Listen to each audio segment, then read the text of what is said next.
안녕하십니까. 행복한 아침 이재용입니다. 안녕하세요. 장예인입니다. 2023년 1월 2일 월요일입니다. 2023년의 새로운 일상이 오늘부터 시작이 됩니다. 새해 복 많이 받으시고 소원하시는 모든 것 이루시길 기원합니다. 네, 새해에도 행복한 아침, 더욱 신선하고 유익한 정보로 여러분의 아침을 꽉 채우겠습니다. 자, 오늘 본격적인 이야기 살펴보기 이전에 날씨부터 짚어보도록 하겠습니다. 박소연 기상캐스터, 안녕하세요. 안녕하세요. 행복한 아침의 날씨 요정 박소연입니다. 올해 새해 첫날인 어제 떠오르는 해를 보면서 다들 소원을 비셨을 텐데요. 소망하신 바가 모두 이뤄지는 뜻깊은 한 해가 되셨으면 좋겠습니다. 네, 해마다 이맘때면 새로운 다짐들 참 많이 하게 되는데요. 올해는 꼭 이뤄냈으면 좋겠습니다. 자, 오늘 날씨 어떤지 구체적으로 전해주세요. 네, 비교적 온화했던 어제와 달리 새해 첫 출근길은 꽁꽁 얼어붙겠습니다. 대부분 지역 어제보다 5도가량이나 기온이 뚝 떨어질 텐데요. 찬바람도 강하게 불어서 체감 추위는 더 심하겠습니다. 출근길 따뜻한 옷차림 해주셔야겠습니다. 현재 중부를 중심으로 한파 경보와 한파 주의보가 내려졌습니다. 서울은 한낮에도 영하 1도에 그치면서 종일 영하권 추위를 보일 텐데요. 주 중반까지는 매서운 추위가 이어질 것으로 보여서 동파 사고에 대비해 주셔야겠습니다. 동해안 지역으로는 대기가 여전히 건조합니다. 당분간 맑은 날씨가 이어질 텐데요. 따라서 화재 사고도 더 커지겠습니다. 화재 사고에 각별히 주의하셔야겠고요. 너울성 파도에도 주의하셔야겠습니다. 이 시각 현재 기온 살펴보겠습니다. 서울은 영하 6.6도, 대전은 영하 6.2도, 광주는 영하 2.3도 가리키고 있습니다. 오늘 한낮에는 서울 영하 1도, 대구는 4도, 부산은 7도가 예상됩니다. 당분간 맑은 날씨가 이어지겠고요. 주 후반부터는 추위가 조금씩 누그러지겠습니다. 지금까지 날씨 전해드렸습니다.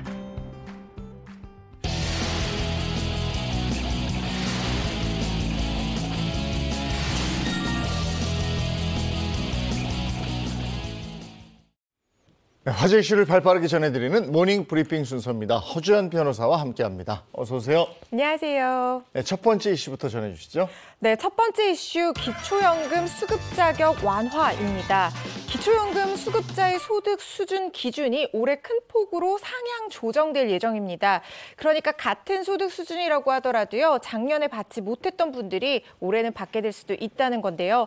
보건복지부는 올해 기초연금 선정 기준액을 단독 가구 202만 원, 부부 가구 323만 2천 원으로 지난해보다 12% 인상한다고 밝혔습니다. 이 소득 인정액은 근로소득, 연금소득 등 이 소득과 일반 재산, 금융재산, 부채 등을 소득으로 환산한 금액을 합산해서 정하게 되는데요. 이런 월소득 인정액이 정부가 설정한 선정 기준액보다 낮으면 기초연금을 받을 수 있습니다. 그러니까 월소득 인정액이 단독 가구 같은 경우에는 202만 원, 부부 가구 같은 경우에는 323만 2천 원 이하면 기초연금 수급 대상이 된다는 겁니다. 네, 지난해 기초연금을 받지 못했다면 올해 신청해 보시면 좋을 것 같은데요. 어떻게 신청할 수 있을까요? 네, 기초연금 받으시려는 분들은요, 전국 읍면동 행정복지센터나 국민연금공단 지사 또는 보건복지부 인터넷 포털 사이트인 복지로를 통해서 신청을 해야 됩니다. 또 국민연금공단 지사에서 이 거동이 불편한 분들 대상으로 직접 집으로 찾아가서 기초연금 신청서를 접수받고 있으니까요. 국민연금공단 콜센터 1355번으로 전화해서 필요하신 분들 찾아뵙는 서비스 신청하시면 좋을 것 같습니다. 한편 올해 만 65살이 되는 분들은요, 이 생일이 속한 달에 한 달 전부터 기초연금 신청하실 수가 있는데요. 예를 들어서 이 생일이 1958년 4월생이면요, 3월 1일부터 신청을 하실 수가 있고요. 실제 수급은 4월분부터 이루어질 수 있다는 겁니다. 기초연금 요건이 완화됐으니까 지난해에 못 받았다고 포기하지 마시고 새롭게 신청을 해서 혜택 받아보시기 바랍니다. 다음 이슈 전해주시죠. 네, 다음 이슈 지적장애 동생 학대한 부부 체포입니다. 지적장애가 있는 남동생을 창고에 가두고 학대한 혐의로 친누나 부부가 경찰에 붙잡혔습니다. 어제 전북경찰청 등에 따르면요. 지적장애 상급인 23살 A씨는 25살 친누나와 27살 매형으로부터 2달 정도 감금당하고 폭행당했다고 주장하고 있습니다. 경찰이 지난달 31일 오전 이웃 주민의 신고를 접수하고 A씨를 구조했는데요. 당시 이웃 주민은 주택에서 살려달라라는 소리가 들린다라고 경찰에 신고한 것으로 전해졌습니다. A씨는 구조 당시 옷을 전혀 입지 않은 나체 상태였다고 하는데요. 몸 곳곳에 화상과 같은 상처가 발견됐다고 경찰이 전했습니다. 이웃의 신고로 해당 사건이 드러나게 됐는데요. 현재 지적장애를 가지고 있는 이 동생, 누나 부부에게 학대를 당했다 이렇게 이야기를 하고 있어요. 맞습니다. 이 A씨가 경찰 조사에서요. 이 누나와 매형이 말을 듣지 않는다는 이유로 자신을 가두고 이 뜨거운 다리미 같은 것들로 몸을 학대하는 등 폭행했다 이렇게 주장을 하고 있는 상황인데요. 조사를 해봤더니 이 A씨는 전북 임실에서 부모와 함께 거주하다가 전북대병원 정신과 병동에 입원을 하게 됐었다고 합니다. 그런데 지난해 11월에 친누나가 찾아와서 직접 돌보겠다고 해서 퇴원을 하게 됐고요. 이후에 친누나 부부 집에서 2달 정도 같이 생활한 것으로 확인이 되고 있는데요. 반면 A씨의 누나는 혐의를 지금 부인하고 있는 상황입니다. 남동생이 대소변도 못 가리고 기본적인 것도 할 줄 몰라서 집안에 있도록 했다라고 얘기를 하면서 남동생 몸 곳곳에 난 이런 상처들은 본인이 스스로 자해한 것이다라고 주장을 하고 있는 상황인데요. 이렇게 혐의를 부인하고 있고 경찰은 또 양측 주장이 엇갈리고 있는 상황이기 때문에 우선 A씨 누나 부부를 상대로 구속영장을 신청한 뒤에 정확한 경위를 더 조사하겠다는 것이 경찰 계획입니다. 어떤 일이 있었던 건지 철저하게 조사가 이루어져야 되겠네요. 자, 다음 이슈 전해주십시오. 네, 세 번째 이슈 카드사 기습적 한도 축소입니다. 고금리가 지속되고 지금 경기 침체마저 굉장히 우려되고 있는 상황인데요. 카드사들이 고객 카드 이용 한도 축소에 나서고 있다는 소식입니다. 어제 카드 업계에 따르면 이 주요 카드사들은요. 지난달 개인 회원들 상대로 카드 이용 한도 정기 점검을 한 뒤에 일부 회원들에게 한도 하향 조정을 통보를 했는데요. 신용카드 표준 약관과 이용 한도 관련 모범 규준에 따르면 카드사들 연간 1회 이상 정기적으로 회원에게 부여된 이용 한도 적정성을 점검을 할 수가 있는데 점검을 해보고 월평균 결제 능력이라든가 신용도, 이용 실적 등의 변화를 인지했다고 하면 카드사들 이용 한도를 조정하도록 되어 있습니다. 그런데 대다수 카드사가요. 지난 연말 시행한 이용 한도 점검에서 예년보다 훨씬 엄격한 내부 잣대를 들이대서 하향 조정 대상을 심사한 것으로 알려지고 있습니다. 네, 최근 이 대출도 굉장히 어려워진 이 상황에서 카드 한도마저 줄어들게 된다면 시민들의 타격이 좀 만만치 않겠다 이런 생각이 드는데요. 구체적으로 얼마나 감소가 됐어요? 지금 재테크 인터넷 커뮤니티 중심으로 불만의 목소리들이 굉장히 속출하고 있는 상황인데요. 네. 일례로 개인 사업체를 운영하는 A씨 같은 경우에는 지난해 말에 한 카드사로부터 이용 한도가 3천만 원에서 200만 원까지 갑자기 축소된다는 메시지를 받았다고 합니다. A씨에 따르면 본인 신용도도 변동이 없고 또 카드 대금 연체 이력도 없는 사람이라고 하는데요. 여기에 더해서 본인은 현금 서비스나 카드론 또는 제2금융권 대출 같은 것들을 전혀 이용한 적이 없는데도 갑자기 한도를 줄인다고 통보해서 황당했다는 것이 A씨 설명입니다. 카드 한도가 3천만 원에서 200만 원이면 네. 이건 뭐 대폭 줄었는데 카드사에서 이렇게 결정한 이유가 뭐랍니까? 카드 업계 얘기는 이렇습니다. 지금 카드사 환경이 어려워졌는데 연체 예방을 위해서 이용 한도 관리를 강화한 상태다라는 것이 설명인데요. 카드사들이 지난 10월 이후에 이 레고랜드 사태를 겪으면서 자금 시장 경색으로 유동성 확보에 어려움을 겪고 있는 상황입니다. 또 고금리가 장기화되고 있고 경기도 계속 악화되고 있기 때문에 카드사들이 올해 상반기 이후에 대금 연체자들이 늘어날 가능성을 우려하고 있는 건데요. 여기에 따라 카드사들이 이용 한도 관리를 하는 것뿐만 아니라 자동차 할부, 카드론 등 이 대출 상품 공급 규모도 축소하고 나섰고요. 각종 할인 이벤트나 무이자 할부 같은 혜택들도 대거 줄이고 있는 상황입니다. 이렇게 되면 또 더 어려워지는 거 아닌가 네. 이런 생각이 드는데 하여간 2023년 기대 반, 우려 반 이렇게 시작이 되는군요. 자, 오늘 모닝 브리핑 여기까지 하겠습니다. 허주연 변호사와 함께했습니다. 고맙습니다. 고맙습니다.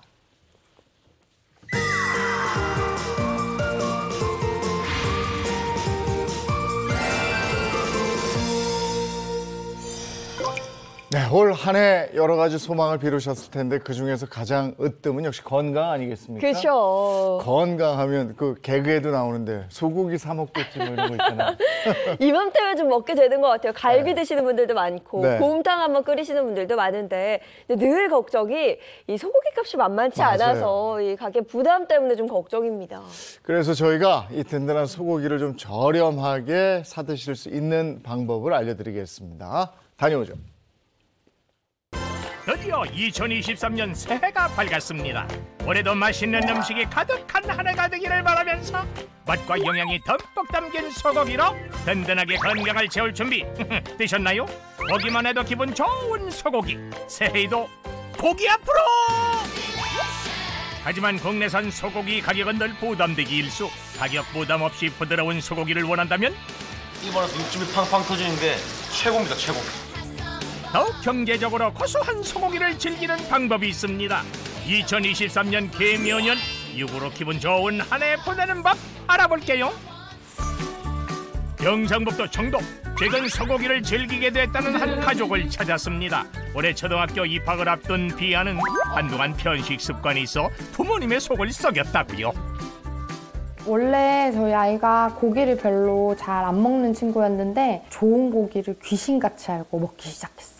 그런데 저희도 이제 좋은 고기 등급 높은 거, 뭐 안심, 등심 뭐 이런 거 많이 사주고 싶은데 사실 가격표 보면은 좀 망설여질 때가 많아요. 근데 저희가 최근에 이제 비아도 좋아하고 가격도 저렴한 고기를 찾게 됐어요. 아이의 입맛과 가격을 모두 사로잡은 고기가 있다? 좋은 고기만 찾아먹는 딸의 입맛에 안성맞춤인데다 가격도 경제적이라 하는 이 집의 비법, 과연 그 고기의 정체는 뭘까요? 에? 이게 바로 저희 집의 비법입니다. 바로 빛깔 좋은 국내산 소고기 유부였습니다. 가격도 저렴하고 생각보다 이렇게 부드럽고 맛있더라고요. 무엇보다 아이들이 잘 먹으니까 꾸준하게 계속 이렇게 사서 먹이려고 하고 있습니다. 실제로 한 사이트에서 같은 등급의 국내산 소고기 가격을 비교해보니 약 40%의 차이도 보였는데요. 저희가 맞벌이 부부라서요. 일도 하고 아이도 봐야 되고 그래서 에너지가 좀 많이 필요하거든요. 평소에 이 고기를 많이 챙겨 먹으면서 체력을 보충하고 있어요. 아이의 영양과 어른의 체력 보충까지 온 가족 건강을 책임지는 유구.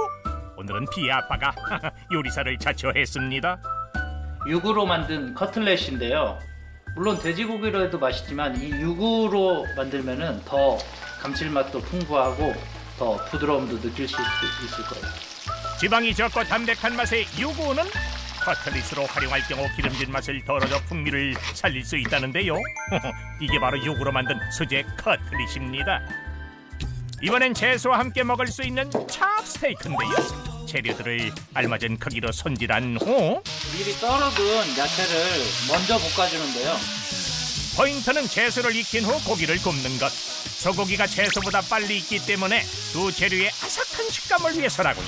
거기에 달콤한 소스까지 두르면 맛과 영양의 찹스테이크 완성입니다. 아이들 입맛 저격 요리에 스테이크와 차돌박이 된장찌개까지 아빠의 정성이 가득 담긴 유부 요리가 한상 차려지고 있는데요. 준비 다 됐습니다. 식사하세요. 비아내가 준비한 신년맞이 유부 파티에 특별히 친구도 초대했습니다. 밥 먹자. 한 살 많은 언니인 세연이의 입맛에도 딱 알맞은 유부 요리들. 지난 이웃과의 맛있는 저녁 식사만큼 기분 좋은 자리도 없겠죠? 가족 모두가 맛있게 즐기는 유부 요리에 비아도 평소보다 신이 났습니다. 과연 비아빠의 요리 실력은 어떨까요? 너무 잘 구워주셔가지고 요리를 워낙 잘 하시잖아요. 그래가지고 저희는 여기 소고기 먹으러 자주 와요. 아니 올 때마다 느끼는 건데 진짜 부드럽고 생각보다 너무 맛있어서. 아우! 우리 비아 오늘 어깨에 힘 좀 줘도 되겠는데요? 맛있어. 쫄깃쫄깃해. 그렇다면 요거는 대체 어떤 품종일까요? 유구는 국내에서 태어나 도축되고 유통되는 100% 국내산 소입니다. 흔히 젖소고기로 알고 계신데 유구는 얼룩소라고 불리우는 홀스타인 종인데요. 여기에서 착유가 가능한 암송아지는 우유와 송아지를 낳는 젖소로 길러지게 되고 숫송아지는 전문 비육시설로 옮겨져서 소고기로 생산이 됩니다.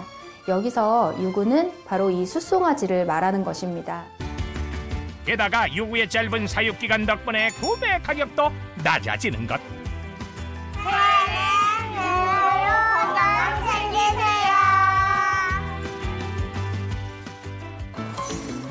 가격 좋고 품질 좋은 유구. 이 유구를 언제든지 즐길 수 있는 곳이 있습니다. 바로 경북 영천에 위치한 한 소고기 매장인데요. 이곳에는 신선한 유구들이 가득한데 그중 단연 눈에 띄는 것은 저렴한 가격. 부드러운 육질에 콕콕 박혀있는 마블링까지 신선한 유구를 맛볼 생각에 벌써 가슴이 뛰네요. 점심시간이 다가오자 하나둘 손님들이 몰려들고 저렴한 가격 덕분인지 부담 없이 팍팍 구매하는 손님들. 아이고 다 쓸어가긴데 다 쓸어가갔어. 계산도 거침없이 합니다. 다양한 부위로 한가득 유구를 구매하면 이제 소고기로 맛있게 배채울 준비 끝. 맛있게 드세요. 안녕히 계세요. 차글차글 익혀진 벌판 위에 선홍빛 유구를 올리기만 하면 육즙과 풍미를 가득 머금은 유구 스테이크가 완성됩니다. 유구가 조금 더 부드럽고 또 좀 고소한 맛이 있어가지고 그래서 저는 유구를 조금 더 많이 찾아먹고 있어요. 국내산 소고기의 일품으로 불리는 한우에 버금간다는 건데요. 유구도 그 감칠맛을 그대로 품었습니다. 고기가 먹는 순간 입안에서 육즙이 팡팡 터지는 게 최고입니다, 최고. 다양한 부위를 마음껏 먹는 것도 큰 장점인데 그렇다면 유구의 맛은? 유구는 성장이 빠른 편이라서 20개월 정도면 다 자랍니다. 그래서 육질이 연한 편이고 지방이 적어서 담백하고 느끼하지 않은 장점이 있습니다. 또한 국내산 소고기를 드시는 이유 중에 하나가 장거리로 이동되는 수입육에 비해서 더 신선하다는 것인데요. 유구는 저렴한 가격에 신선한 소고기라는 장점이 있고요. 품질 등급도 일반 국내산 소고기와 동일하게 매겨지기 때문에 각 등급 그리고 가격을 고려해서 구매하시면 좋을 것 같습니다. 우리의 밥상을 책임지는 국내산 소고기 유구. 새해에도 맛있는 소고기 유구로 맛과 건강 가득 챙기길 바랍니다.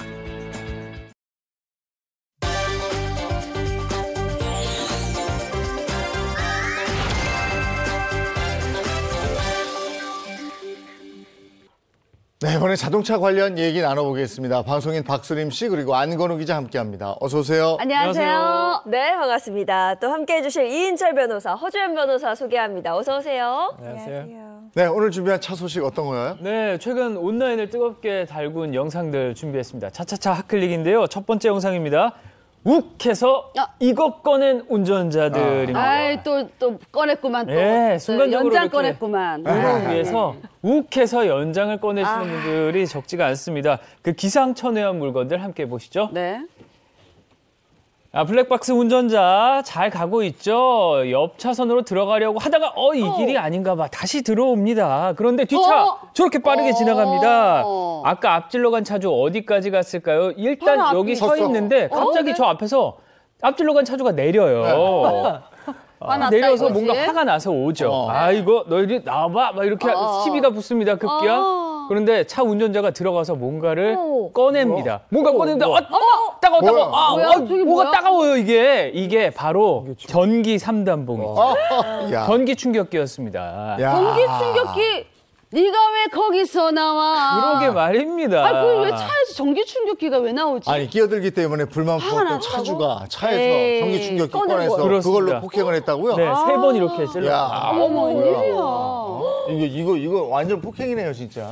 그렇죠. 이제 보복운전 생각할 수 있는데 사실 보복운전이라는 것은 뭐냐면 자동차를 이제 공격했을 때 보복운전이고 이거는 이제 만약에 다른 사람을 이제 뭐 때리거나 그러면 이제 폭행이 될 수가 있고요. 만약에 저렇게 이제 전기 충격기를 들면 그건 이제 형법에서 위험한 물건으로 이제 취급을 해서 그것으로 이제 협박을 할 경우에 특수 협박. 만약에 때려가지고 다른 사람을 상해 입힐 경우에 특수 상해죄가 돼서 1년 이상 10년 이하의 징역 굉장히 큰 죄라고 볼 수가 있어요. 근데 이제 이런 전기 충격기를 이용한 범죄가 가끔 발생하는데 어떤 사건이 있었냐면은 밑에 집이 이제 층간소음으로 항의를 하니까 윗집 여자가 전기 충격기를 이제 막 이렇게 지지는 경우가 있었거든요. 어머, 어떡해. 거기서 이제 우리 그 법원에서 굉장히 이제 그 죄질이 중하다고 이제 네. 징역형이 나오기도 했어요. 여러분 한번 생각해 보시기 바랍니다. 아무리 화가 나는 일 있어도 3초만 참으시면 됩니다. 네. 그래, 그러면 이런 맞아요. 범죄 예방할 수 있으니까 꼭 참으시기 바랍니다. 네, 전기 충격기가 이렇게 나온 것도 당황스러운데. 그렇지. 이게 다가 아니라고 합니다. 또 다른 사건 또 있죠. 네, 그렇습니다. 도로 위에서 흉기를 든 경우 이번이 처음이 아닌데요. 욱하는 마음 참지 못한 운전자 이번엔 뭘 꺼냈을까요? 영상으로 확인해 보시죠. 자, 3차로로 직진하던 트럭 운전자 갑자기 차가 끼어듭니다. 피하려고 가는데 결국은 이제 추돌을 하고 말았습니다. 그런데 운전자를 앞차가 가로막고 섰습니다. 그리고 갑자기 나와요. 또 뭔가를 꺼냈는데 바로 낫입니다. 낫을 꺼내. 낫은 풀베라고 있는 거죠. 왜 꺼내는 겁니까? 나 진짜 왜 거기서 나와? 도로에서 나와서는 안 되는 흉기들 총 출동했네. 예. 그렇습니다. 이게 총집합이야 완전히. 사실 이게 보면 사고 자체는 네. 그렇게 뭐 무거운 사고는 아니었거든요. 가벼운 사고였습니다. 앞차와 추돌하면서 블랙박스 운전자 차량의 후미 부분이 파손이 된 정도였는데요. 네. 상대가 이 낫을 꺼내 들고 나오니까 더 이상 단순 사건으로 마무리될 수는 에휴. 없었습니다.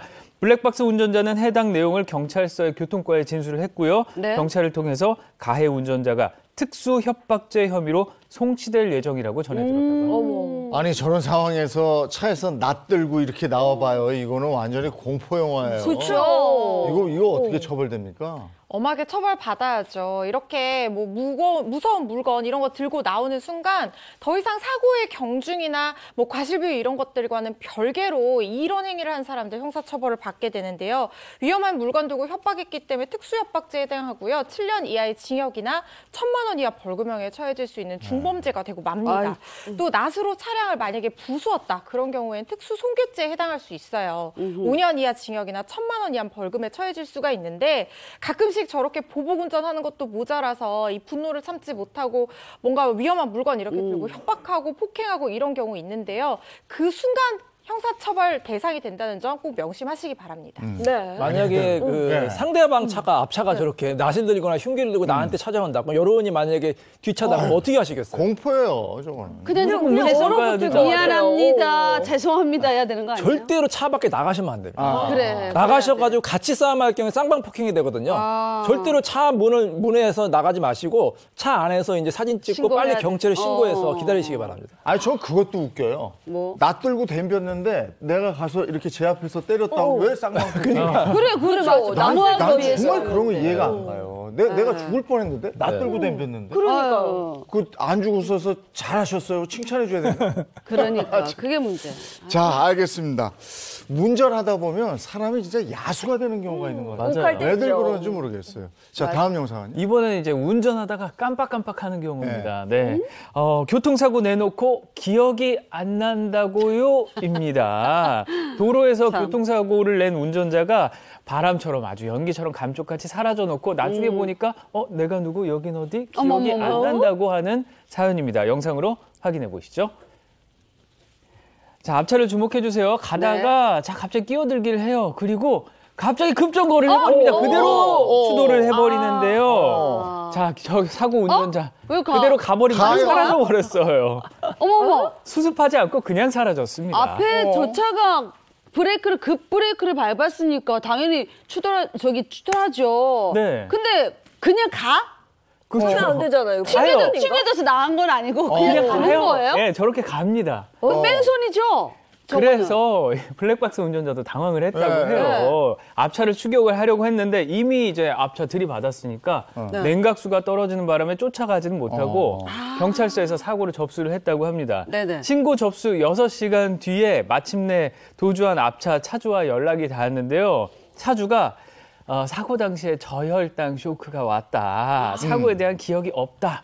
무과실을 주장을 했다고 합니다. 또 경찰 역시 블랙박스 운전자의 과실이 90%라면서 상대 도주가 사고 연관성이 없다고 판단을 했는데요. 블랙박스 운전자 억울할 수밖에 없죠. 앞차 차주가 뺑소니에 해당하지 않는다는데 이게 정말 전적인 원인이 나에게 있는 거냐. 억울함을 토로를 했다고 합니다. 저기 저혈당 쇼크를 어쨌든 예기치 않은 본인이 의도하지 않은 사고가 났다 이거잖아요. 네. 근데 저혈당 쇼크가 왔다고 그 사고를 기억하지 못한다? 그럴 수 있나? 그러니까 거기다가 사고에 대한 기억이 없으니까 앞차가 무과실이다. 이게 이럴 수 있나 이런 생각이 좀 드는데. 그러니까 뒤에서 받았다 이렇게 본 건가? 어떻게 되는 거예요?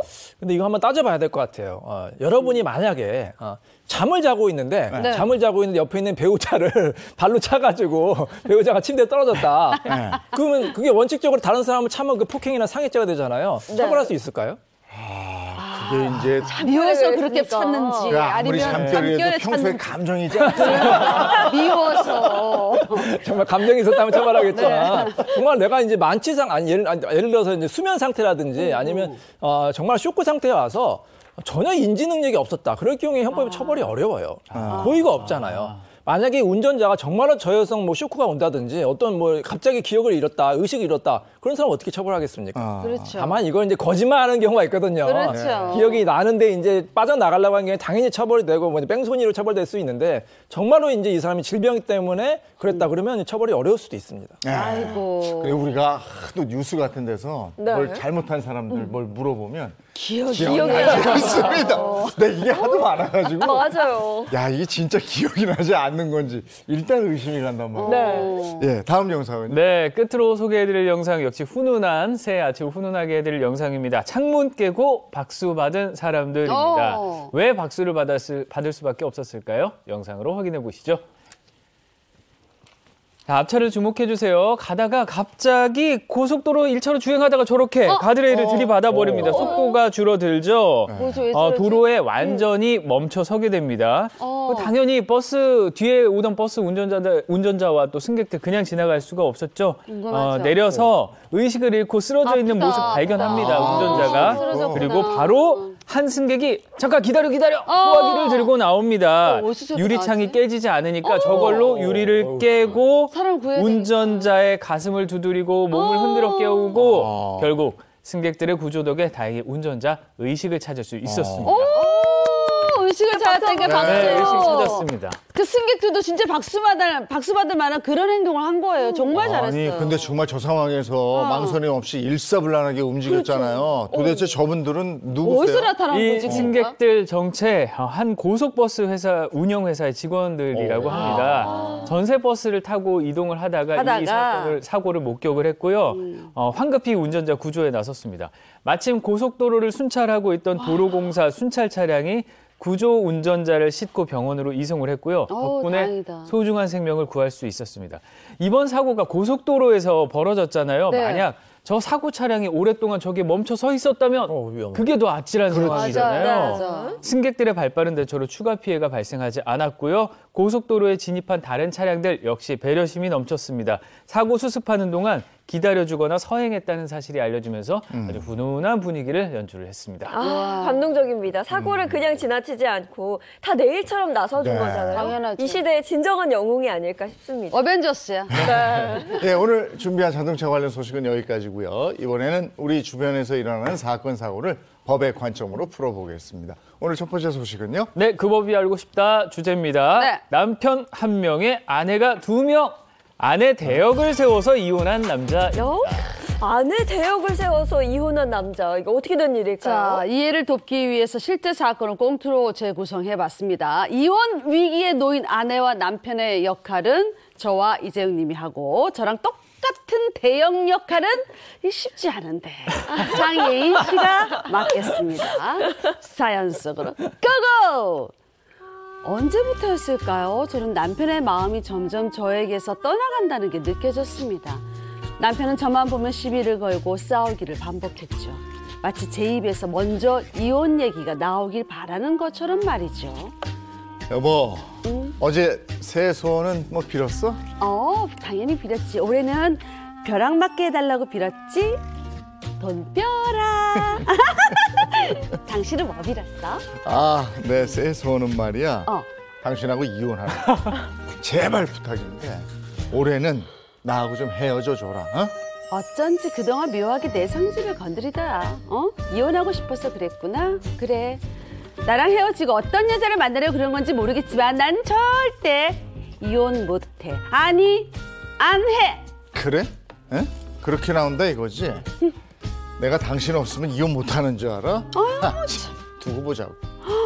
그날 이후 한동안 잠잠한가 싶었던 남편. 그런데 어느 날 저는 눈을 의심하는 장면을 보고 말았습니다. 남편이 저랑 아주 똑같은 아주 판박이같이 생긴 여자랑 같이 걸어가는 게 아니겠어요?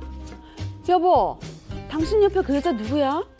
쌍꺼풀 찐 큰 눈이며 오똑한 콧날이며 나랑 아주 똑같이 생겼어. KTX 타고 지나가다가 봐도 나인 줄 알겠어. 누구야? 안녕하세요. 수림 씨보다 키가 조금 더 큰 버전 빅수림이라고 합니다. 빅수림? 당신이 빅수림이라 어머 같이 왜 있는 거야? 왜 같이 있는 거야? 아니 뭐 그게 그렇게 궁금해? 어? 사실 말이야 나 이 여자하고 뭔가를 했어. 당신 대역이야. 뭐? 당신이 하도 이혼 안 해줘서 대역 싸워서 이혼하고 오는 길이야. 이혼 절차 끝났고 어머 웬일이야. 이제 뭐 당신하고는 더 이상 볼 일 없는 거고. 자 그럼 우린 가던 길 갑시다. 어쩜 나랑 저렇게 똑같을까? 이럴 수가. 아내의 대역을 세워서 몰래 이혼한 남편. 전 법적인 이혼 절차가 다 끝난 후에 이 사실을 알아버렸습니다. 제가 원치 않는 이혼인데 이 이혼을 취소할 수는 없을까요? 네? 근데 이거는 대역을 세워서 이혼했다? 안 되지 않나요? 안 되지 않나? 어떻게 된 일인가? 그러게요. 어느 날 남편에게 기막힌 이혼을 당한 아내의 사연입니다. 평범하게 일상생활을 보내던 아내가 우연한 기회에 자신의 혼인관계 증명서를 떼어보게 됐는데요. 믿을 수 없는 사실을 목격하게 됩니다. 서류에는 자신도 모르는 사이에 어느새 이혼이 돼 있었어요. 야, 내가 이혼한 적이 없는데 이혼이 되어 있었다는 거잖아요. 그렇죠. 심지어 이제 다른 여성이 남편의 배우자로도 기재가 돼 있었다고 해요. 네. 이게 너무 황당하니까 아내가 추궁을 했습니다. 그러니까 남편이 모든 사실을 털어놨는데요. 사건의 발단, 남편에게 내연녀가 생기며 일어나게 됩니다.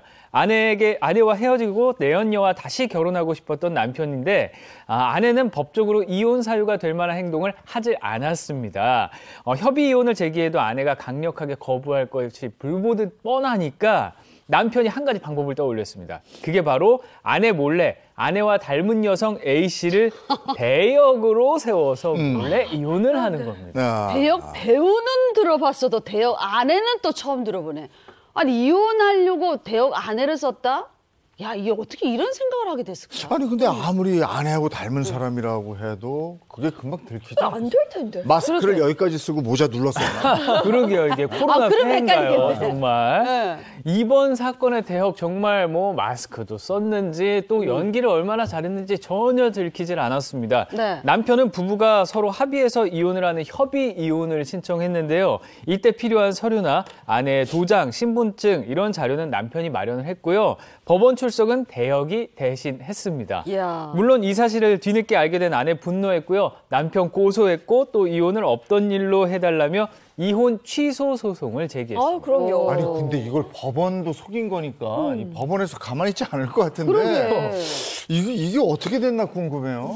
여러분 이제 그 가짜로 혼인 신고하는 경우 있잖아요. 네. 뭐 국적을 취득하거나 뭐 신혼 맞아요. 뭐 부부 뭐 네. 특약을 어떤 받기 위해서 하는데 혼인 그럼 무효가 어려울까요? 아니면 이혼 무효나 이혼 취소가 어려울까요? 이혼이 더 어려워. 이혼이 어려울 것 이혼은 같아요. 어렵지. 이혼 무효, 이혼 취소 훨씬 어려워요. 일단 이혼은 수리가 되면은 그건 다 유효로 봅니다. 가끔 이제 위장 이혼하는 경우 있잖아요, 부부가. 예, 그럴 있어요. 경우도 일단 법적으로 유효해요. 다만 한 가지 예외적인 경우인데 이번 사건 같은 경우가 예외적으로 이혼을 취소하거나 무효로 할 수 있습니다. 이건 대역을 썼기 때문에 또 아내가 취소하지 않았잖아요. 네. 당연히 법적으로 무효가 될 수 있고 이게 실제 사건이거든요. 아내가 소송을 해서 이혼을 이제 취소시켜서 무효로 하는 그런 사건이었습니다. 그리고 대역을 세워서 또 법원까지 속인 건데 이거 뭔가 법적인 처벌을 또 받을 것 같거든요. 당연히 받아야죠. 구체적으로 어떤 행위를 했는지에 따라서 뭐 적용 제목은 다소간 달라질 수 있겠지만 형사처벌 대상 당연히 될 것으로 보이는데요.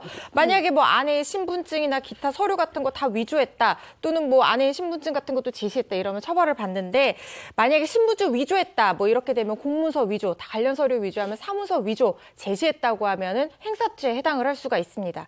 또 신분을 확인하기 위한 용도로 대역이 아내의 신분증 마음대로 제시했다고 하면 공문서 부정행사죄에도 해당을 할 수가 있어요.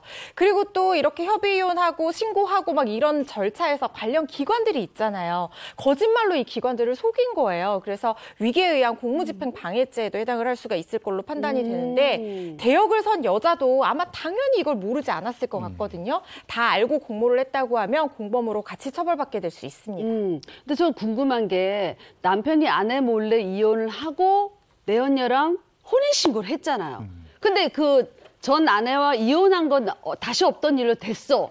근데 새로 재혼한 그 여자와는 그럼 어떻게 되는 거예요? 도대체 한 집에 두 여자랑 사는 거예요? 어떻게 해야 돼? 저도 궁금해서 네. 알아봤더니 뭐 남편한테 일단 문제가 생겼습니다. 이혼이 취소되면서 서류상에 2명의 배우자가 생긴 거예요. 네. 기재가 됐어요, 2명 다. 네. 이혼 취소 소송으로 이혼이 무효가 됐고요. 전처와의 전혼이 부활했고 아내는 다시 서류상의 배우자로 기재가 됐습니다.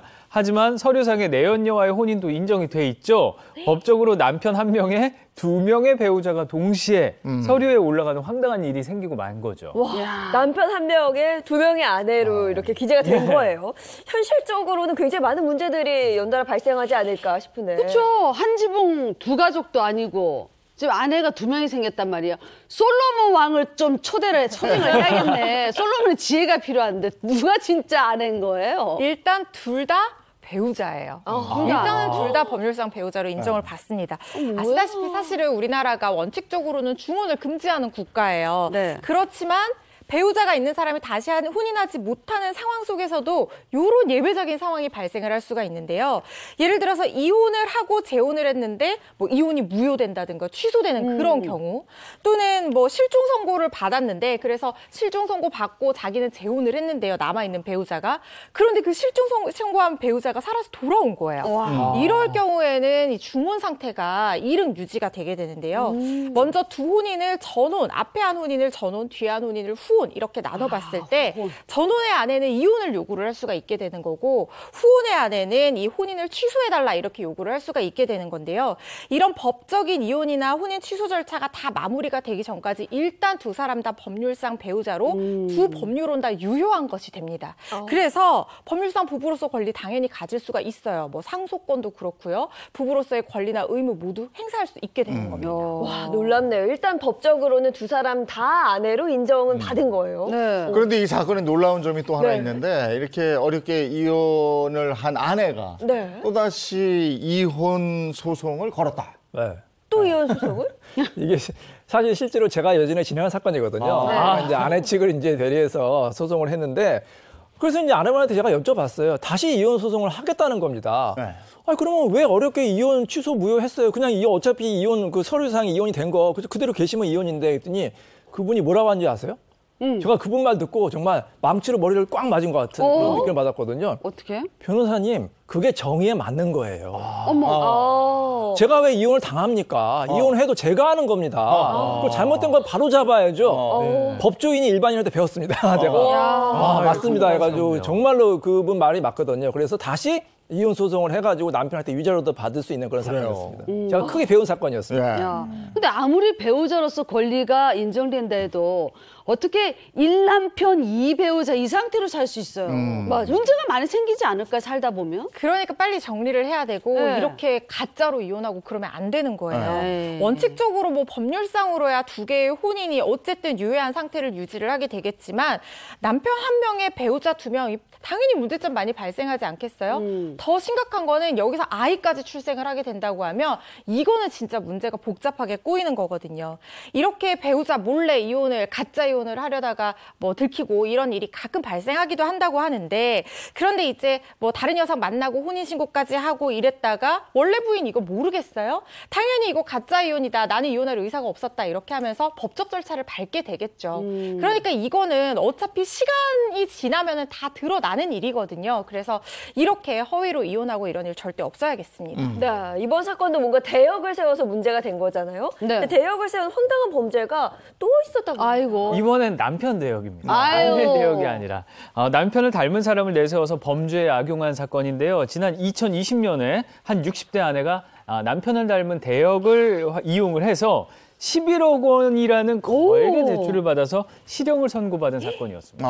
남편 대역을 이용해서 거액의 대출을 받았다. 네. 어쩌다 그런 범죄를 도모하게 됐어요? 이 시작이 잘못된 만남에 있었습니다. 아이고. 아내 A 씨와 또 한 전문가, 이혼 전문가 B 이혼 씨와의 만남에서 비롯됐습니다. 그 이인철 변호사님인데 이 씨랑 이혼 전문 변호사. 변호사는 아니었고요. 예. 브로커였습니다. 브로커. 이혼 전문 예. 브로커였습니다. 아내 A 씨는 남편과 이혼을 결심을 했는데요. 지인을 통해서 이혼 처리 전문가 40대 B 씨를 소개를 받았고요. 그렇게 이혼 소송에 필요한 비용을 논의하던 두 사람이 남편 소유의 부동산을 담보로 거액을 몰래 대출을 받아서 돈을 나눠 가지기로 모의를 하게 됐습니다. 이 사람들은 범죄를 위해서 남편의 외모와 비슷한 C씨를 찾았고요. 이 C씨를 포함한 공범 4명을 더 모았습니다. 이후에 건물과 땅에 대해서 법원에서 근저당권 설정 등기까지 마쳤고요. 이걸 담보로 대출업체에서 11억 원을 대출받아서 찾습니다. 공범까지 모아서 대범하게 11억 원을 대출을 받았다. 네. 결국 꼬리가 잡힌 거고 이거 어떤 처벌을 받았습니까?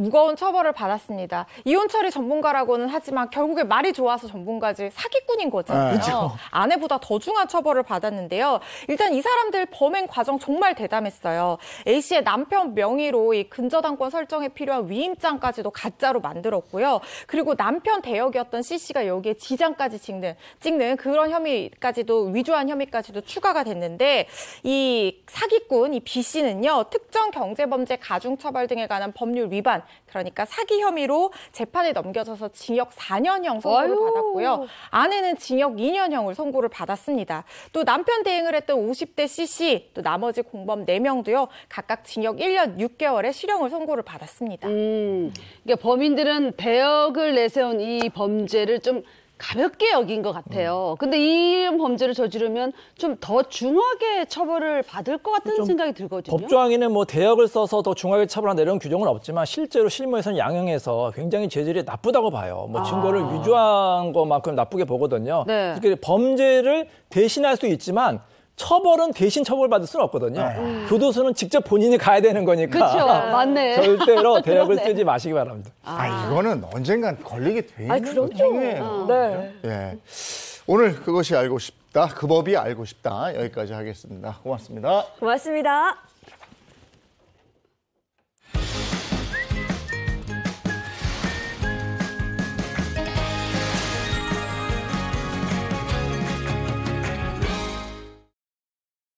뭐 이해 못하냐? 못했어. 다 바꿔 갈아치워야 될 때는 다 바꿀 거야.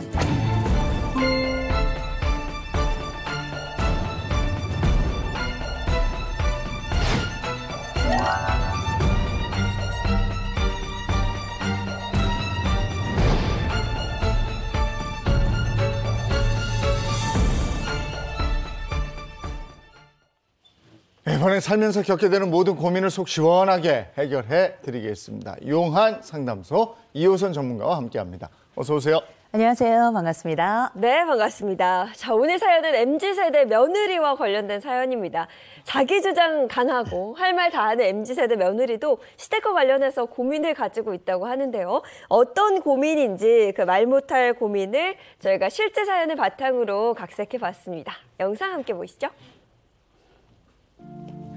안녕하세요. 저는 15개월 된 아이를 키우는 30대 직장맘이에요. 집이랑 시댁이 가까워서 가끔씩 시어머니께서 애를 봐주시는데요. 어머니랑 대화만 하면 크게 싸워서 고민이에요. 얼마 전에 제가 겉옷이랑 양말 같은 빨랫감을 식탁 위에 올려둔 적이 있거든요.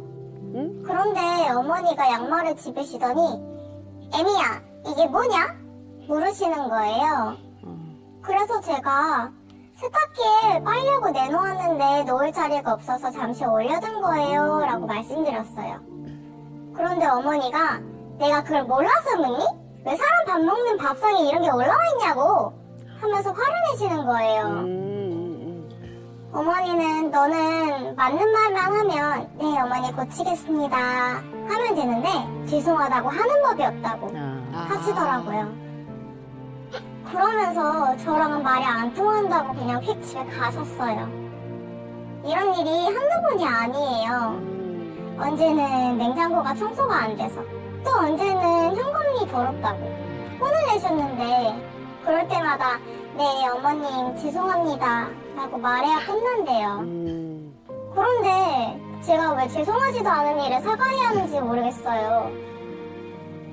양말 식탁에 올려둔 거요? 같이 밥 먹는 신랑한텐 좀 미안할 수도 있죠. 그런데 시어머니한테 미안할 일은 아니잖아요. 남편은 우리 엄마 말투가 원래 좀 그렇지 않냐, 그냥 네가 넘어가라 하더라고요. 그렇지만 시어머니랑 일주일에 한두 번은 보는 사이인데 매번 이러는 것도 신경 쓰여요. 어머니가 바라는 건 네네 하는 순정적인 며느리 같은데 제가 그런 사람이 되기는 정말 싫고 이를 어떻게 하면 좋을까요? 지난주에는 이제 반대 상황이죠. 시어머니가 요즘 며느리 때문에 힘들어요 하는 사연이었는데 이번에는 MZ세대 며느리예요. 며느리가 힘들대요. 네, 시어머니 입장에서는 뭐든 그냥 네 어머니 죄송합니다. 잘못했습니다. 이렇게 고분고분한 며느리를 원하는 건데 또 며느리 입장에서는 그 말이 여기 탁 걸려서 나오지 않는 그런 상황인 것 같아요.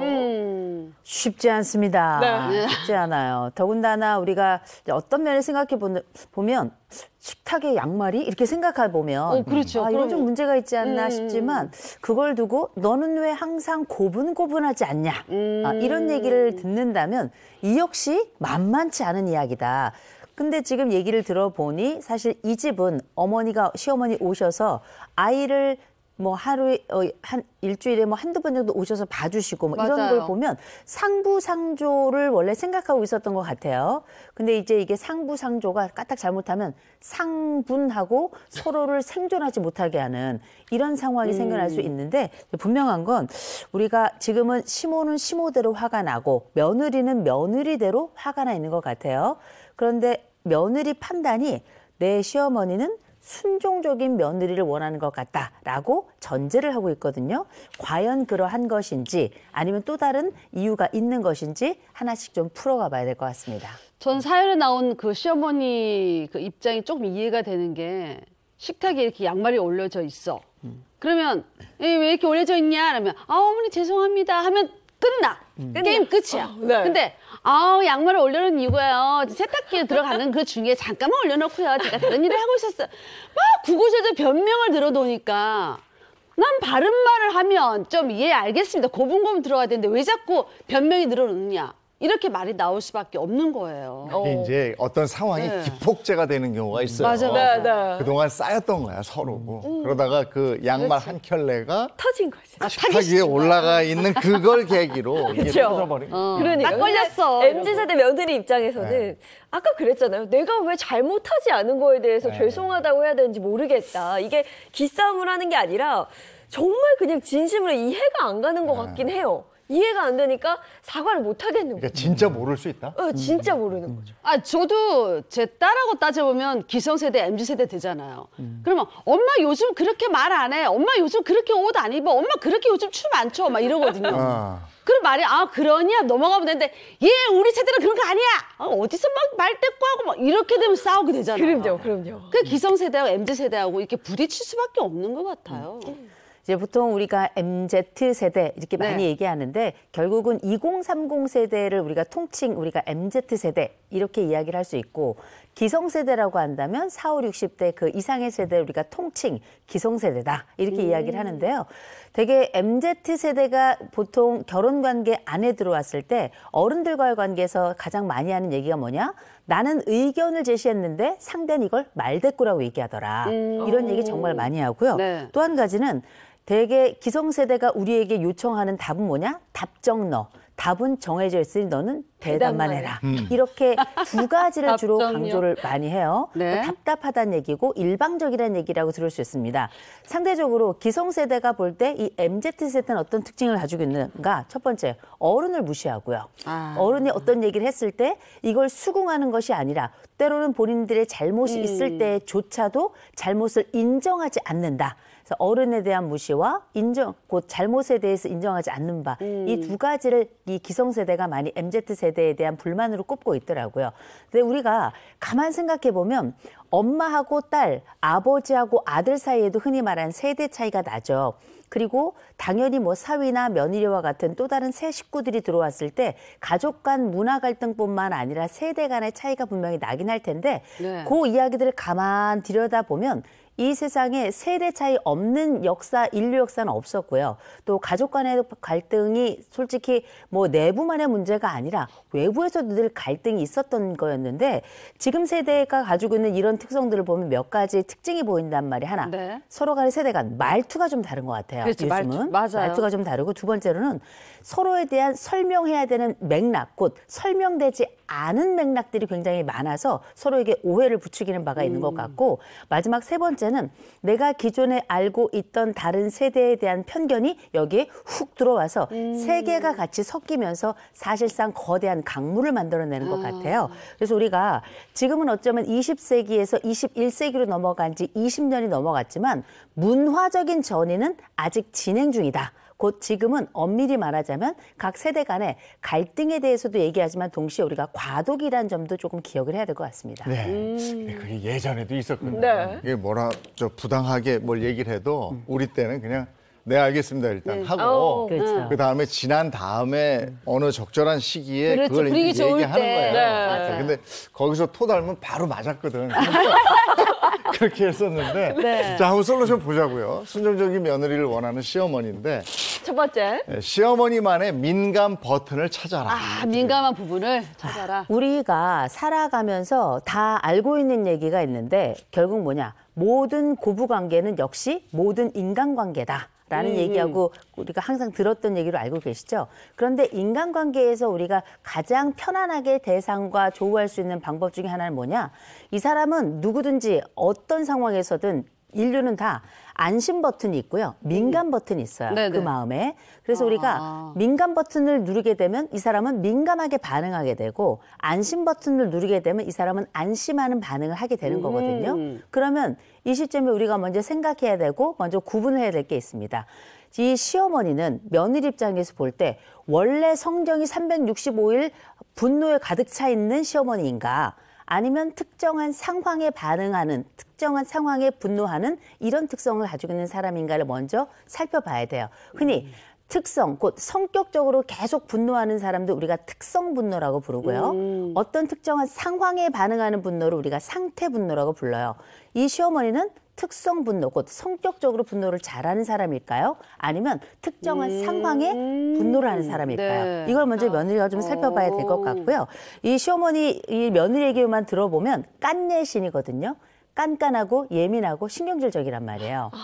그런데 이런 깐깐하고 예민하고 신경질적인 사람들이 평생에 걸쳐서 이런 반응을 보인다면 이거는 참 접근하기가 쉽지 않아요.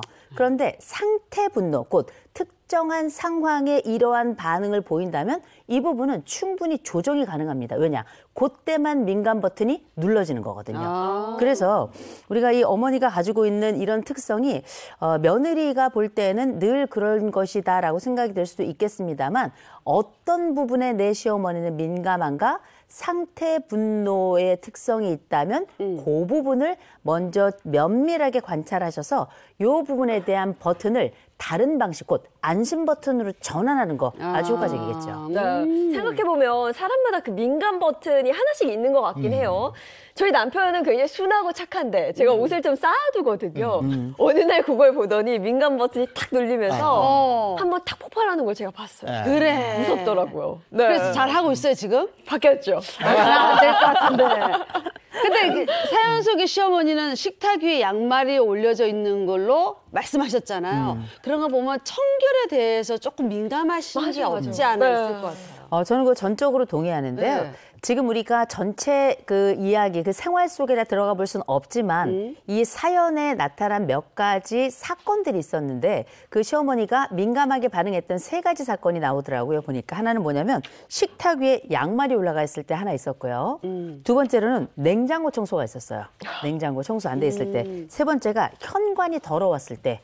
이렇게 세 가지 항목에 대해서 시어머니의 반응이 나타난 걸로 있는데 결국 그 얘기는 뭔가 어머니는 청결과 정리에 대한 것, 이게 굉장히 중요한 민감 버튼에 들어가는 것 같고요. 제가 볼 땐 여기에 또 하나가 추가가 되는데 그게 바로 뭐냐? 어른에 대한 태도가 들어가 있어요. 너는 죄송하단 말을 안 한다 이런 얘기를 하잖아요. 네네. 결국 이 얘기는 어른을 대하는 방식에 대해서 어머니가 다소 민감해 계시고 이 부분에 대한 버튼이 눌러져 있다. 그리고 이 부분은 아까 우리 이재용 MC께서 말씀하셨던 것처럼 그 전부터 꽤 오랫동안 누적돼 있었던 걸로 보여요. 이제 그렇게 되면 우리 이때 이제 생각해야 되겠죠. 아, 그러면 이 두 가지 버튼, 하나 청결에 대한 버튼과 어른에 대한 태도에 대한 버튼, 이 부분을 어떻게 다룰 것인가에 대해서 먼저 고민을 해봐야 되겠지만 분명한 건 민감 버튼이 중요한 게 아니에요. 민감 버튼은 누구나 다 가지고 있어요. 그런데 그렇죠. 어떤 사람은 안심 버튼을 알고 있고 어떤 사람은 안심 버튼을 모르는 경우가 많아요. 맞아요. 그래서 이 사람이 어떤 반응에 안전해지고 편안함을 느끼는가에 대해서 알아내고 관찰하는 게 굉장히 중요한데 네. 이걸 해야 될 이유는 딱 하나입니다. 내가 굳이 이것까지 해야 되나 싶잖아요. 이걸 해야 되는 게 뭐냐. 일단 어머니가 편해지기 위해서라기보다 이거 눌러야 며느리가 편합니다. 며느리 귀도 편하고 마음도 편하고 일상도 편하고요. 더군다나 앞으로 쭉 만날 분인데 이 과정에 시어머니만 며느리를 다루거나 대하는 게 아니에요. 며느리도 인간관계 안에서 시어머니를 대하거나 다루는 그런 서로 간의 관계를 조성할 수 있죠. 어머니를 어떻게 대할까, 어떻게 다룰까까지도 한번 생각해 보셔야 돼요. 이 말씀이 어른을 어떻게 다루냐 이렇게 불편하게 들리실 수 있겠습니다만 사람은 때로는 잘 관리하고 다루어서 그 사람의 상황이 편안해지면 내 상황 역시 연결해서 편안해지게 돼 있잖아요. 그렇다면 어머니 안심 버튼은 뭘까요? 지금부터 한번 생각해 보셔야 되겠죠. 그렇죠. 원인을 알아야 되는 거죠. 그러니까 왜 화를 내시지? 네. 그러니까 그걸 좀 알아야 되는 게 쉽지 않죠. 드러내놓질 않으니까. 맞아. 예. 우리가 이 며느리가 지금 순종적인 며느리를 찾고 있다. 또 그 며느리를 바라는 것 같다. 그러면 이제 네 이렇게 하면 된다고 생각을 하는데요. 이게 입만 그렇게 살아서 움직이는 경우가 꽤 많이 있습니다. 그래서 우리가 입으로 반응하고 몸으로 실천하지 않는 분들도 간혹 계시거든요. 네. 이건 절대 우리가 알고 있죠. 마음으로 움직일 수 없고 최종적으로는 들킵니다. 그러면 우리가 이제 몇 가지 결국 시어머니에게 뭐뭐 하는 척 이렇게 대답만 하는 이런 경우에는 어떤 부작용이 있는가? 첫 번째는 뭐냐면 일단 오래 못 간다는 게 있고요. 두 번째로는 이런 말로만 하는 것들은 행동으로 이전되지 않기 때문에 상대방의 감정을 계속 누적시켜요. 어느 순간에는 폭발하게 만들죠. 세 번째는 결국 이게 호미로 막을 걸 가르로 막는다는 옛날 속담처럼 사실상 돌이킬 수 없는 감정과 관계로 넘어가서 최종적으로는 고부관계만 찢어지는 게 아니고 이게 여러 가지 파편이 튀면서 남편과의 관계도 또 시아버지와의 관계도 가족 전체가 가지고 있는 안정성이 무너지게 하는데 굉장히 중요한 역할을 하기 때문에 적어도 내가 대답을 하더라도 그중에 행동으로 옮길 것들은 분명하게 남기고 실행해야 된다는 거 꼭 말씀드립니다. 자, 두 번째 솔루션 보겠습니다. 민감함의 평균 점수를 매겨라. 네.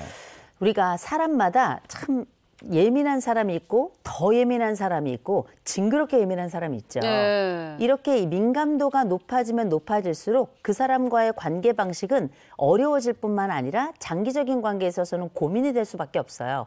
그러면 여기 우리 사례자께서 어머니께서 굉장히 민감한 분이다, 예민한 분이다라는 방식으로 말씀을 하셨는데 그러면 우리가 1점에서부터 10점까지 한번 점수를 매겨볼까요?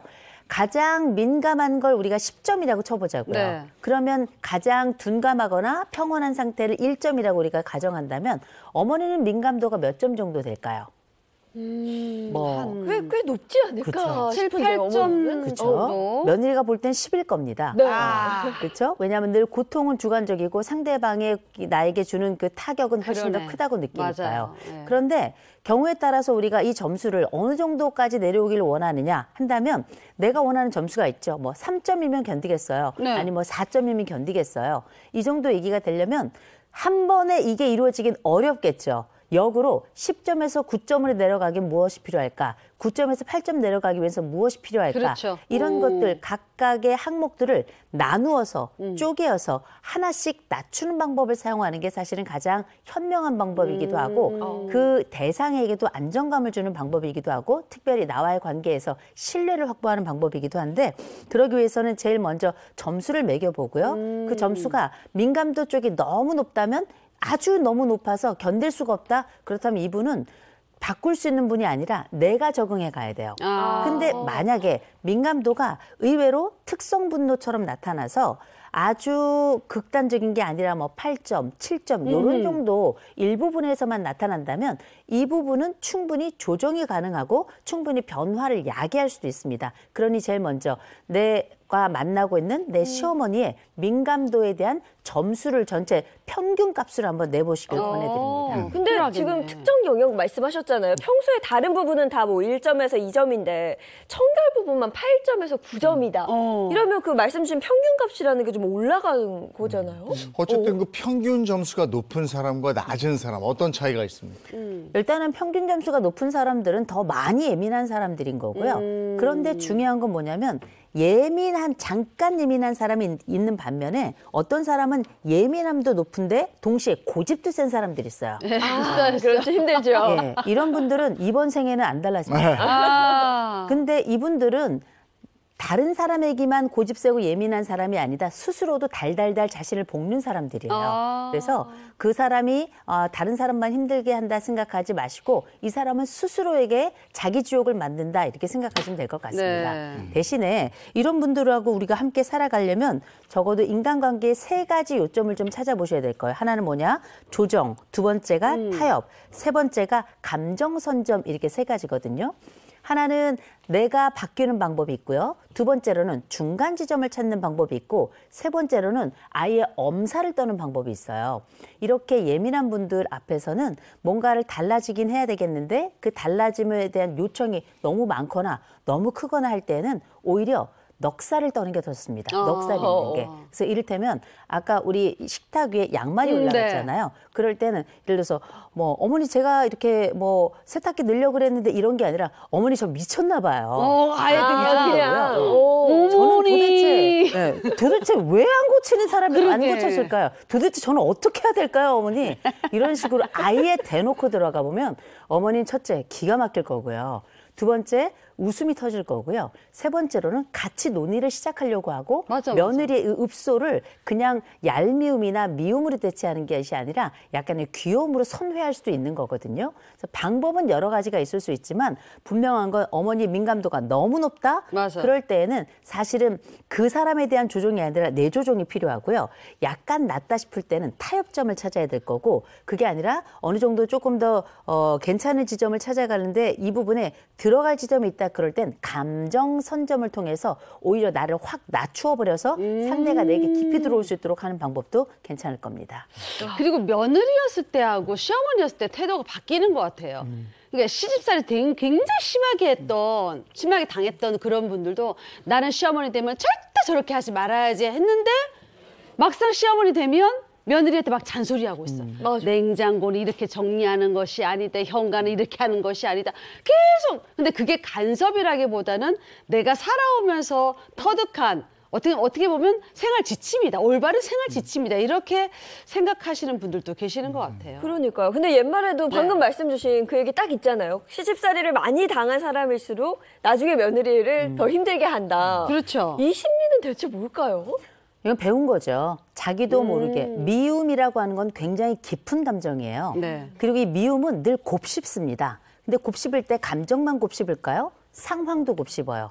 그러면서 늘 그 상황 속에 들어가서 젖어 살게 되죠. 그랬다가 내가 나중에 성장을 하거나 나중에 나이가 들어서 똑같은 상황이 딱 벌어지면 그때 내가 그 젖었던 그 감정에 동일하게 나에게 감정을 제공했던 사람을 마치 여러 번 반복해서 익혔던 것처럼 학습하듯 내가 반복하게 되는 거예요. 배운 거죠.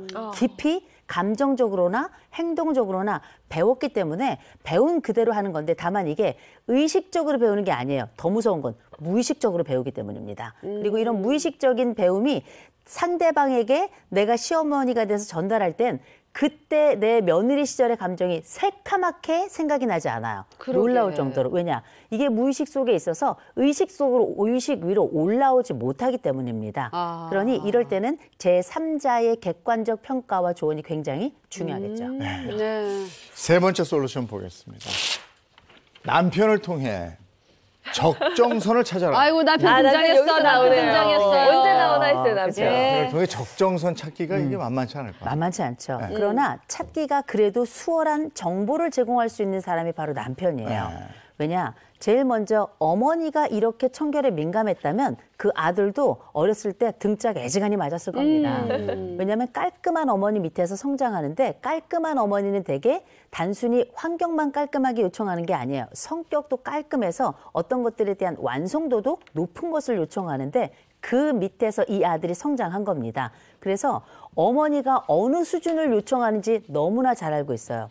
두 번째, 이 높은 수준을 요구하는 어머니 밑에서 계속 성장하면서 이 어머니의 마음을 돌리거나 혹은 이 어머니의 마음을 변경하는 과정에 어떤 말이나 어떤 행동이 필요한지 이 아들이 너무나 잘 알고 있단 말이죠. 이런 부분에 대해서 사실상 기억해야 될 것, 우리가 이 방법만 알 수 있는가? 그게 아니에요. 이 남편이 어쩌면 참고 있을 가능성이 좀 굉장히 높다고 생각합니다. 왜냐, 흔히 이런 강박, 곧 청결과 관련된 이런 강박은 유전적 요인도 굉장히 커요. 이게 한 10% 정도 된다고 알려져 있는데 우리가 무슨 유전자 검사하면 드라마 보니 99.9%도만 이렇게 얘기하시는데 이거는 뭐 말 그대로 우리가 가지고 있는 여러 몸의 특성에 관련된 이야기고요.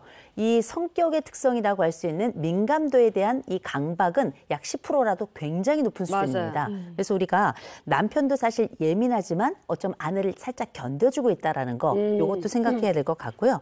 다만 지금 남편이 야 네가 그냥 넘어가 이렇게 얘기했죠.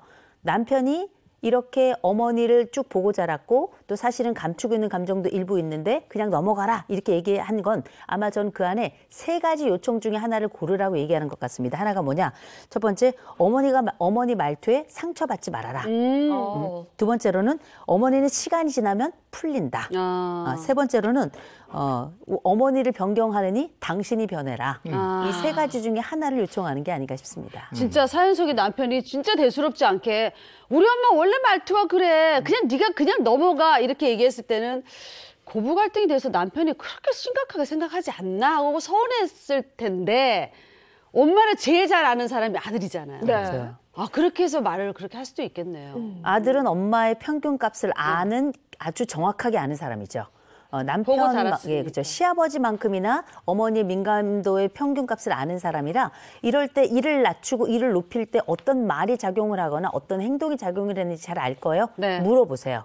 물어보시고 나면 우리가 한 가지 답을 줄 수가 있는데 그럴 때 며느리 우리 사연자는 또 한 가지 질문해야 될 겁니다. 그거 말고 또 다른 방법이 있으면 어떤 게 있을까? 그래서 또 당신이 또 나를 알고 있으니까 내가 적용할 수 있는 방법이 있다면 어떤 게 좋을까? 이렇게 남편을 통해서 대안을 찾아보는 것도 괜찮은데 그 대안을 남편이 알고 있는 방법뿐만 아니라 나와 연결해서 남편이 중간 지점에서 그 차이와 변화를 발견할 수 있는 또 다른 대안들을 나타낼 수 있도록 보일 수 있도록 질문을 연속하는 것도 중요할 것 같고요. 중요한 건 이게 우리가 지금 100세 시대를 삽니다. 안 죽을 수도 있어요. 앞으로 시어머니와 함께 80년 살 수 있어요. 그렇게 될 때 어머니와 나 사이에 그 중간 지점을 빠르게 적정선을 빠르게 찾는 게 중요할 텐데 그 빠른 지점에 좋은 조언자이자 동시에 좋은 헬퍼가 될 수 있고 우리에게 괜찮은 미래를 보여줄 수 있는 남편을 잘 활용하시고 그의 조언을 얻는 것도 좋을 것 같습니다. 오늘 사연을 보내준 그 며느리는 네. 접점을 찾고 싶은 거예요. 그 지난주에는 그 며느리가 말문을 닫아버렸잖아요. 맞죠. 아예 안 하려고 그러잖아요. 네. 근데 여기는 이제 해결을 하려고 저희한테 사연을 보내주신 거니까 네. 찾을 수 있을 것 같거든요. 근데 이 며느리분도 제가 생각했을 때 네. 보통 센 분은 아니에요. 나는 죄송할 일이 없기 때문에 죄송하다는 말을 못하겠다 이렇게 했잖아요. 이 태도가 아마 변하지 않고 쭉 간다면 네. 그때 맞는 솔루션도 좀 필요할 것 같아요. 맞아. 어떻게 해야 될까요? 사람이 말랑말랑하면 인생이 편해요.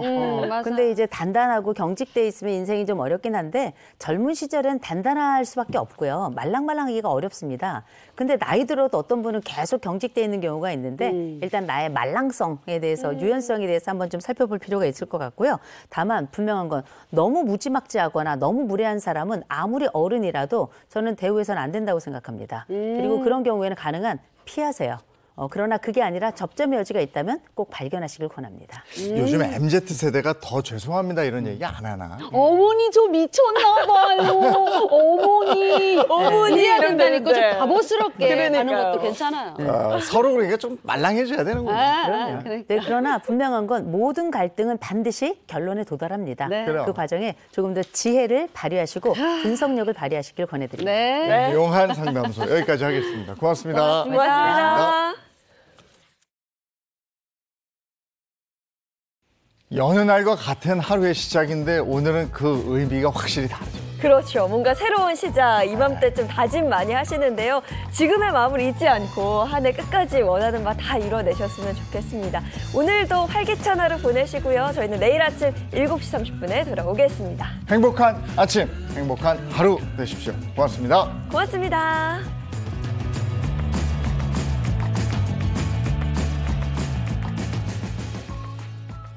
채널 A